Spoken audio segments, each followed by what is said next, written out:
Welcome back to Focal Point. I'm Michael Epps with this week's sports.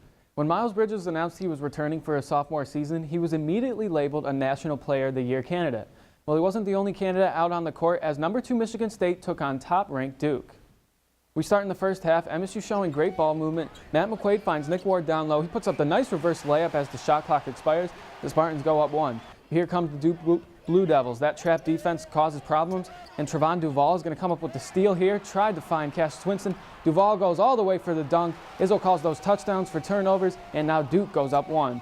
Then at the end of the first half, as time is expiring, Duval is going to take it up the court. He's looking for somebody, finds Grayson Allen, chucks up a shot at the logo. He sinks it right before halftime. Unbelievable shot, and Duke goes up 4. These two teams traded blows all game long. On the fast break, Cassius Winston finds Ward again, puts up the layup and the foul. Unbelievable play. The bench loves it. Izzo doesn't look too happy, but Ward's free throw ties the game at 60. Later in the half, Duval with another sensational play. He splits the double team, puts up the layup for 2 of his 17 points. Unbelievable game. Then off of Miles Bridges' turnover, Duval with another play, takes it coast to coast for the score. The Spartans fall apart down the stretch, lose a tough one to top-ranked Duke, 88-81. Focal Point's Griffin Wasik has more from Chicago. Before Michigan State and Duke tipped off in the Champions Classic, Tom Izzo had 2 keys to the game: turnovers and rebounding. And never in a million years did I think we'd get out-rebounded like that. I hold them to 39%. They were 30% the first half, 27 from the 3, and the only way they scored was on the missed shot. That was the vocal points on us losing the game is rebounding and turnovers. We knew we're a big team, and they're a big team too, so they out-toughed us today.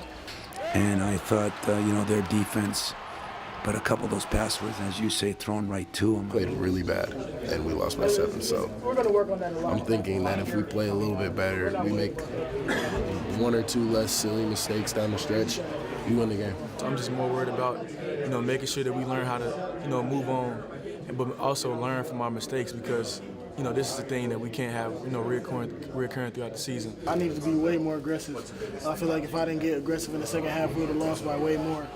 And that's what my teammates need from me. They need for me to be aggressive on offense and on defense, also on rebounding too. The Spartans had 17 turnovers and were out-rebounded 46-34, conceding 25 offensive boards. From the United Center, I'm Griffin Wasik, Focal Point News. The Spartans look to rebound against Stony Brook this Sunday as part of the Phil Knight PK80 tournament. Tip-off is at 4 p.m. Now over to football. MSU's win over Penn State and Ohio State's loss to Iowa put the Spartans and Buckeyes in a tie at the top of the Big Ten East. With both teams squaring off this past Saturday, the winner takes control of their own destiny in the path to the Big Ten championship. The Spartans traveled to Columbus looking to be the first team to win at the Horseshoe since MSU back in 2015. But the Spartans had trouble in this one from the start. Opening drive, Brian Lewerke's taken down for the sack outside of field goal range, so the punt unit comes on. Now Ohio State gets their turn. Mike Weber takes the handoff, explodes through the line, splits the secondary, and he's in for the score. Early 7-0 lead for the Buckeyes. Spartans struggled to put together first downs in this game, so the Buckeyes get the ball back as the first quarter winds down. JT Barrett takes it himself, puts it in for a 14-0 lead, and it's just a whole lot more of that in the second quarter. At the end of the quarter, Matt Coglin's going to put up this field goal for Michigan State's only points of the game. 35-3 at the half, 48-3 the final. Ohio State rolls over the Spartans. Griffin Wasik has the reaction from Columbus. Michigan State struggled on both sides of the ball in its 48-3 loss against Ohio State. The Spartans had 195 yards of total offense and gave up 524 yards to the Buckeyes, 334 of those yards coming on the ground. Something happened to us today too. Turnovers, not being able to run the ball, not being able to stop the run. Frustrating whenever we've been doing such a great job at stopping the run, and then they get out.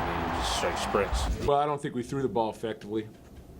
Last week he was on top of it. This week, not so much. You got to play better. You got to step up to the stage when it's there with a chance to be able to go to the Big Ten championship. We got to step up and play better than what we did.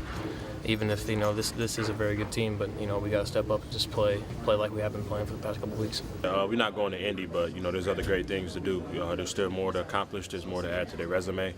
There's more games to play as far as guys trying to continue on. There's going to be something to learn from every experience our guys have. We've got a lot of young players, but some of it you just got to play better too.